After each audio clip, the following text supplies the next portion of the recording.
Check it out. Newest, and man, did I really need one. I got a little bandsaw. A little cute little guy. This guy will do straight cuts. I'm not going to be whittling with nothing.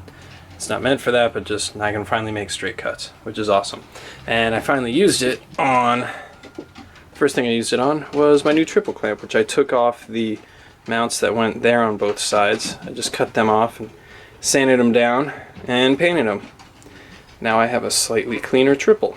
And I'm still going to keep these guys because that's what I'm going to mount the headlight to. Still thinking about doing that. And yeah, the paint I used was that appliance paint. It's rock hard. It's pretty sweet. So what I'm going to try and do is figure out what I want to do with the front suspension, because I don't want to have it as low to the ground as it was before. So what I have here is I have a used stock suspension. And the reason why I'm not going to rebuild my current suspension is because I cut the springs in order to lower them. The suspension I have on there is lowered 2 inches. So I got these ratty ones that I'm most likely going to have to rebuild off eBay for $40. I know, it's fucking crazy. Probably needs new seals, but you know, that's kind of a given with $40 forks.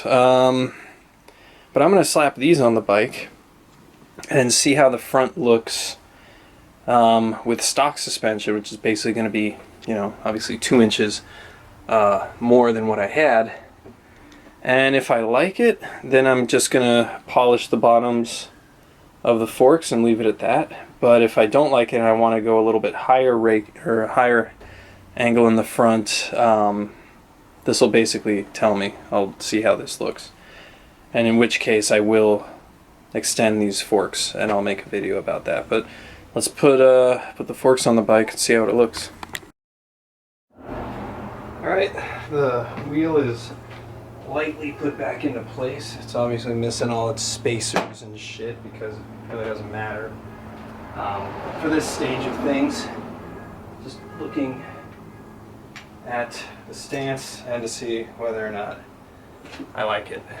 So let's see.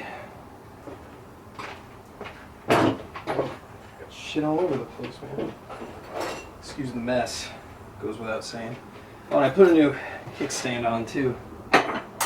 TC Bros. I needed it because the stock one was like way too short. The bike was basically standing up on one end, but let me just take this off of the bucket here. There we go. Alright. Well, let's see if the kickstand works first of all. It does. That is a vast improvement. Next, so let's look at the stance here. Support this thing a little bit. Whoa. This way slightly. Oh,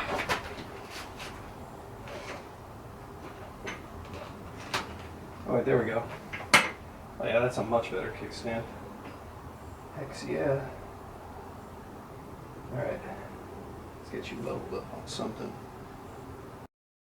Alright, stuck a 2x4 underneath the front wheel.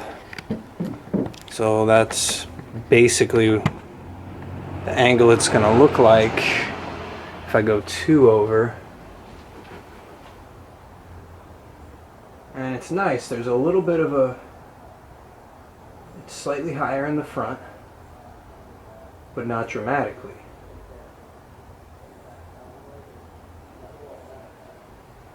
So, kind of like that. Okay, 4 over.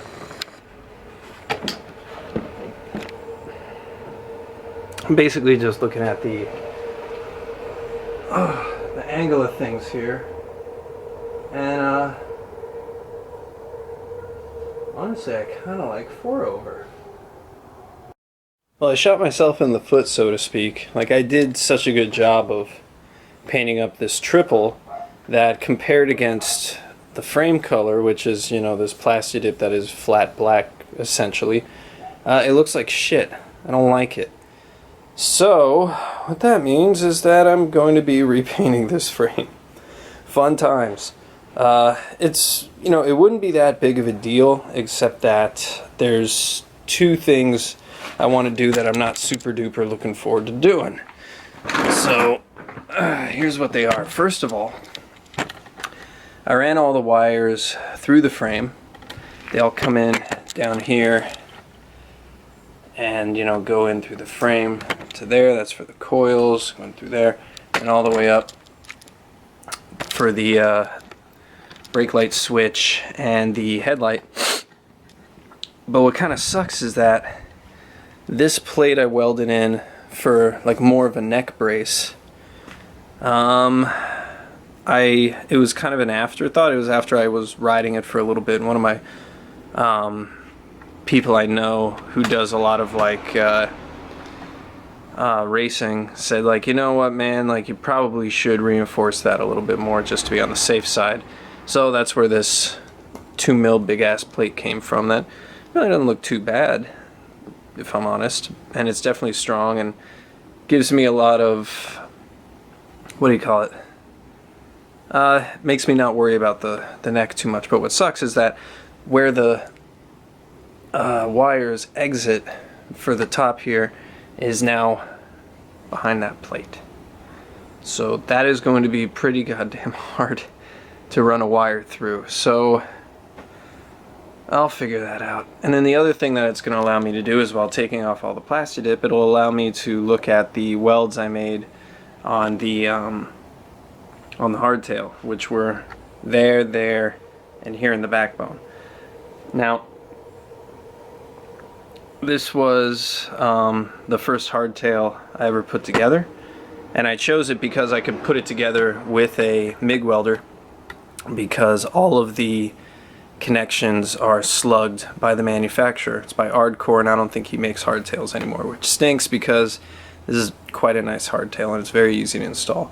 Versus like what most people get for their XS hardtails is the TC Bros kit, which basically you weld here and down there, and they're butt welds, which are not very strong. And obviously you need someone professional to do that to make sure it's good. With this, it's like basically like what your welds are doing is basically just keeping the frame tubes together, and the slug is taking, as long as like the slug's not moving around, and as the slug's in place, like everything's cool. So you could put this together with a MIG welder and be completely fine. I mean, shit, I did. I had no adverse effects whatsoever with this frame. Everything was perfect.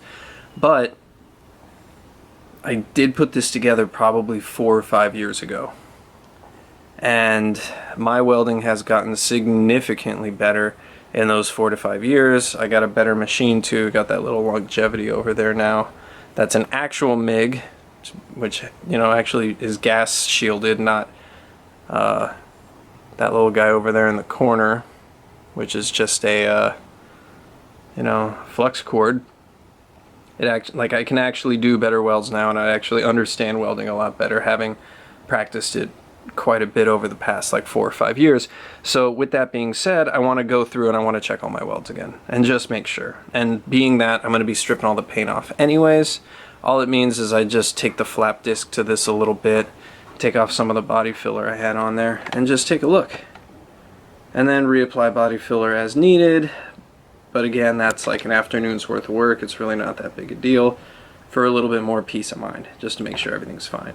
So, but if I do take that all off and see that the welds are fine, then I'm gonna leave it alone, you know, because why redo it if it's fine and it's showing no signs of cracking or stress or anything like that. But if it does, I'll redo it. So that's it, because this looks good.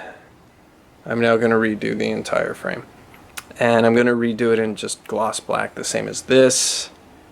I was kicking around different ideas for colors for the frame, but I figure like black is going to be the easiest to keep clean and the easiest to match colors with. I'm not going to have to worry too much, because like everything with black works. So. Okay, I found the hole, the exit hole here in the top of the frame here, which is, let me see if I can only feel it with my finger. It's right there. There it is. So what I'm going to do is I got a ass ton of baling wire, and I'm just going to try and fish it through. It's literally all I can do and hope. And then I will, where is it? Oh, buddy. That's right. God, I hate doing this blind. Right there, I think.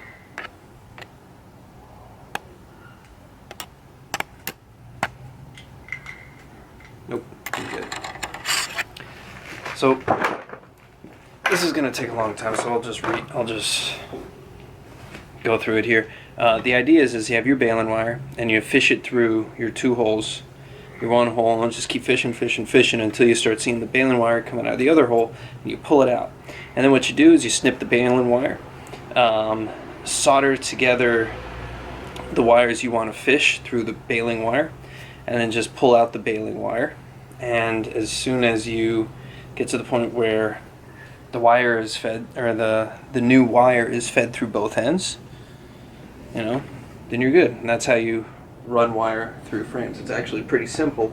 It's just an enormous pain in the ass and a huge time suck. So BRB. Alright, I got the baling wire through right there. I've already started putting two of the wires through. I just got 2 more to go. Fishing that through there is an enormous pain in the ass. Now this time, because and I had to drill a new hole just cause make it easier. It's okay, it's not going to affect anything. So I guess I'll show you how I do it with these last few, or at least with one, because you do it once and then you can do it a million times. So I'm doing this one slightly different. Like usually what I would do is I would have the baling wire come all the way through with the wire on it, and then I would feed the baling wire back down and then hook it up and then come back up. But I don't know, it's just, I don't know if that's going to work. I don't know if that's going to be the absolute best way of doing this, just because there's so many wires that I have to go through, and it's a tight squeeze in there because of these 2 mounts here. These are kind of like slugged. They obviously go all the way through, so the wires have to go around that. It's not just an unobstructed tube all the way up. It's these guys make it a little difficult, make it really tight to feed the wire in there. So instead of backing everything out again, I'm just using 1,000,000 inches essentially of baling wire, and I'm just pulling it all the way through, and I'm not backing it out at all. So it's worked so far. We did 2, and now it's just 2 more to go. So let's do this. So first things first, I gotta strip this wire because I'm gonna solder the electrical wire to the baling wire, so that when I'm tugging it through, it doesn't fall off. Okay.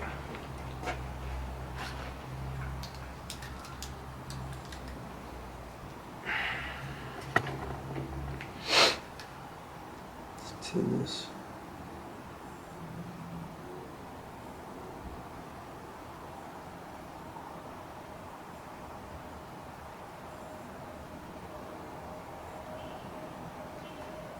Let it cool down a little bit. That's good enough.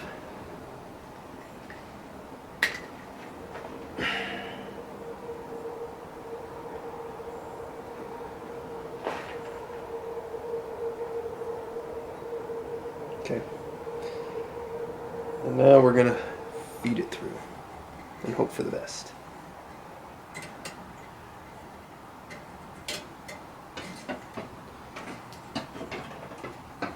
So far so good.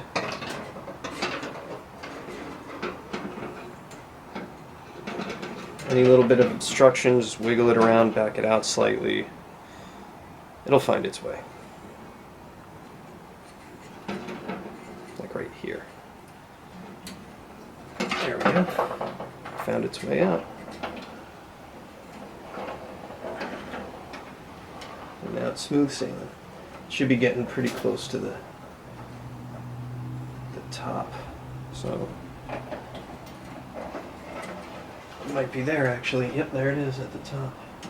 Let's feed you through ever so carefully, because this is the time you don't want to mess anything